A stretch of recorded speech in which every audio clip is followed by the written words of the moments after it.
सो मेरी एडवाइस तो यही होगी कि आप अगर चाहें तो प्लेसमेंट वर्सेस गेट में गेट को चुनें।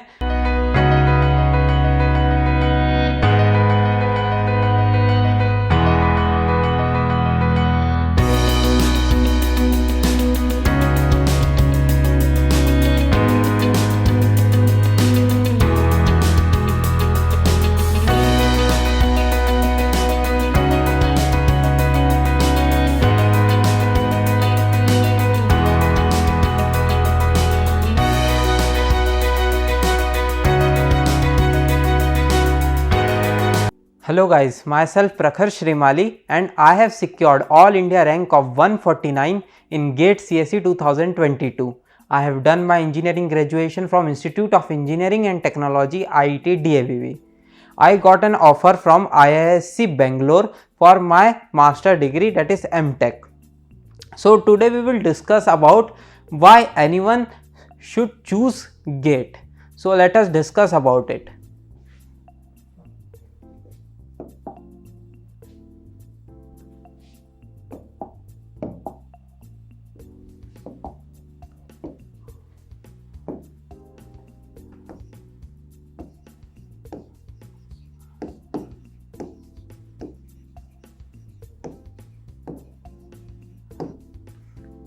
After giving the GATE examination, you have many options. First of all, that is of PSU. Second, of IITs and ISCs.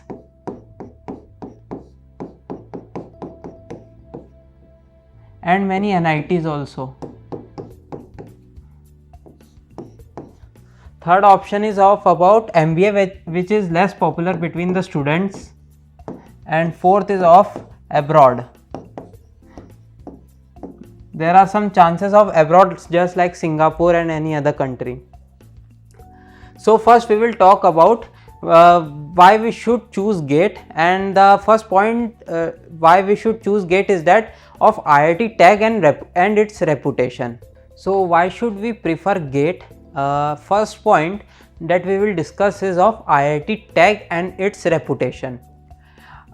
Most of the students जो 11th एंड 12th में mathematics लेते हैं, PCM लेते हैं, उनका एक सपना होता है 11th 12th में जेई देने के बाद कि वो IIT जाए, क्योंकि IIT का टैग इतना इम्पॉर्टेंट है inside India and outside India, और बहुत सारी प्रीमियम कंपनीज और बहुत सारी exams like UPSC also, in any other interviews also. तो IIT का टैग अगर आपके पास होता है तो आप दूसरों से 2 कदम आगे ही दिखते हो हमेशा, क्योंकि उसकी रेपुटेशन ही कुछ ऐसी है. बहुत सारे स्टूडेंट्स ऐसे होते हैं जो जेई के बाद IIT नहीं जा पाते, क्योंकि टोटल तो 10,000 सीट हैं. अब बात आती है कि हमने अपना बीटेक कर लिया है, अब हम क्या चूज़ करें, हम क्या प्लेसमेंट ले लें या हम IIT के लिए अप्लाई करें. तो अब हम डिस्कस करते हैं कि प्लेसमेंट वर्सेस गेट. जब भी अगर आप IIT से नहीं हो या कोई Tier 1 कॉलेज से नहीं हो, जैसे IITs या टॉप NITs में, तो जब भी आपके कॉलेज प्लेसमेंट्स में कोई भी कंपनीज आएगी तो वो कुछ चुनिंदा प्रोफाइल्स के लिए आएगी. तो हम सबसे पहले वो देखते हैं कि कौन सी कंपनीज किन प्रोफाइल्स पे आती है और उसके बाद डिस्कस करते हैं.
सो गाइस, जब भी आप जैसे आपका कॉलेज कोई गवर्नमेंट कॉलेज है या कोई प्राइवेट कॉलेज है, इररिस्पेक्टिव ऑफ आईआईटीज़ और एनी अदर टॉप एनआईटीज़, तो आपकी कॉलेज में जो कंपनीज प्लेसमेंट के लिए आएगी वो maximum companies service based companies होगी, प्रोडक्ट बेस्ड कंपनीज बहुत कम आएगी, और वो मैक्सिमम प्लेसमेंट भी 2 या 4 बच्चों का ही लेके जाती है। पर जो सर्विस बेस्ड कंपनीज आती है वो मास रिक्रूटर में मैक्सिमम एक पूरा स्लॉट का स्लॉट प्लेसमेंट करके ले जाती है।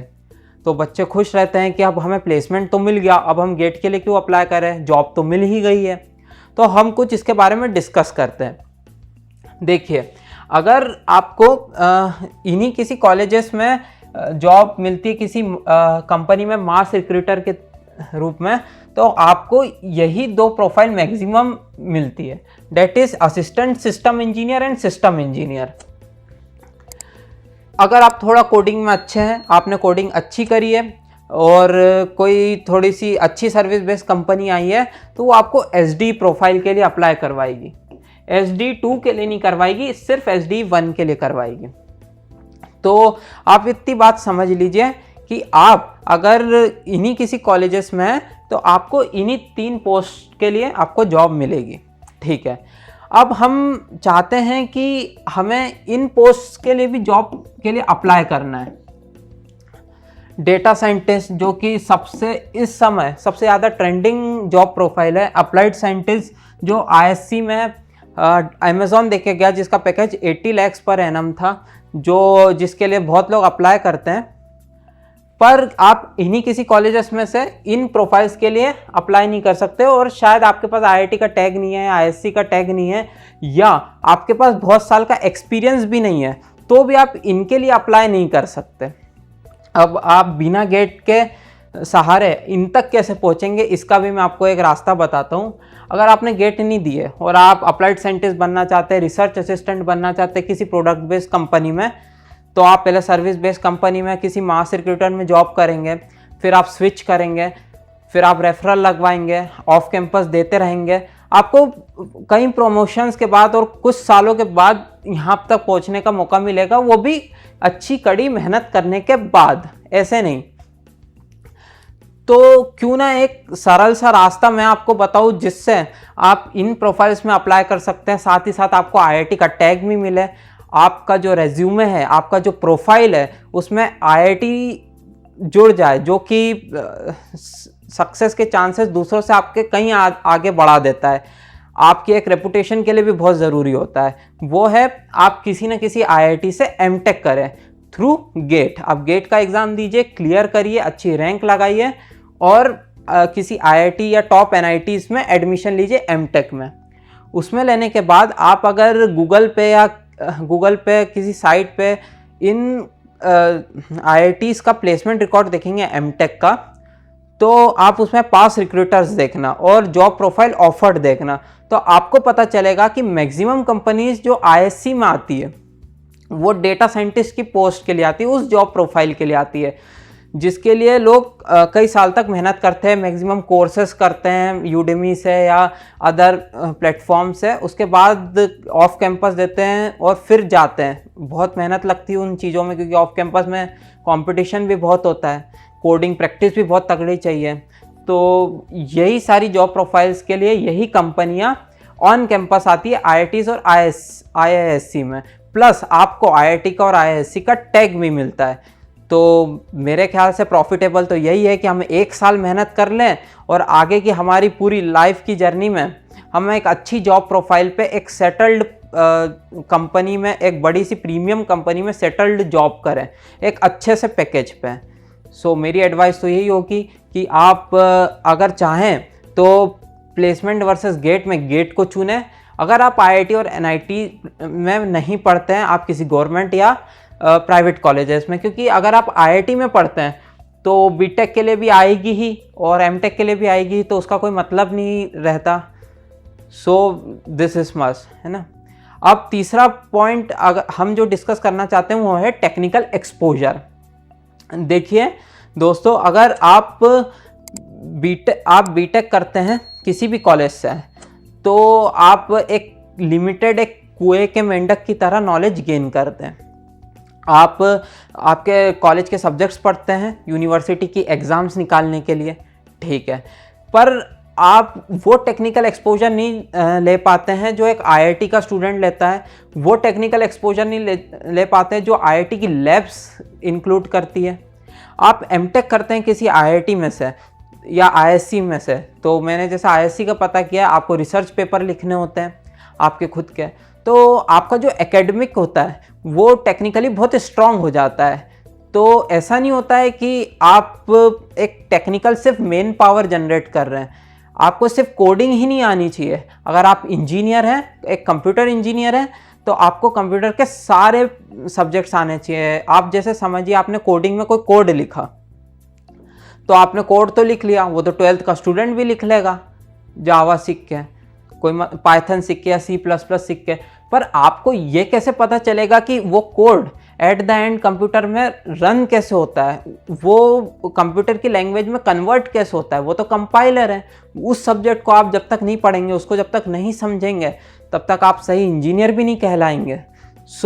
जो आईआईटीज़ और आईएससी आपको टेक्निकल एक्सपोजर पीजी में देगी, पोस्ट ग्रेजुएशन कोर्सेज में लाइक एमटेक में, तो वो आपके आगे की लाइफ के एकेडमिक के लिए बहुत ज़रूरी होगा। क्योंकि अगर आप सिर्फ कोडिंग तक सीमित रह गए तो आप इन्हीं पोस्ट तक सीमित रह जाओगे। अगर आपको एक अप्लाइड साइंटिस्ट बनना है किसी कंपनी में और एक बहुत अच्छा 50+ पैकेज चाहिए, तो डेफिनेटली आपको एक अच्छा सा टेक्निकल एक्सपोजर चाहिए, नहीं तो कोई आपको इतना पैकेज क्यों अफोर्ड करेगा। अगर आप दूसरों जितना ही जानते हैं, 100 लोग हैं, 100 लोग ही कोडिंग जानते हैं, आप भी कोडिंग जानते हैं, तो आपको कोई एक्स्ट्रा चीज़ें क्यों देगा। आप दूसरों से अलग तब होंगे जब आप कोडिंग के साथ साथ एक अच्छा टेक्निकल एक्सपोजर अपने साथ लेके आएंगे, एक अच्छा एकेडमिक अपने साथ लेके आएंगे आईआईटी से, तो आप दूसरों से कहीं आगे निकलेंगे और एक अच्छा प्रोफाइल, एक अच्छी जॉब प्रोफाइल पे, एक अच्छी प्रीमियम कंपनी पे वेल सेटल जॉब कर पाएंगे। So this were the reasons why you should choose GATE, and this was the comparison between placements and GATE. Hope you have understood all of these queries. Thank you.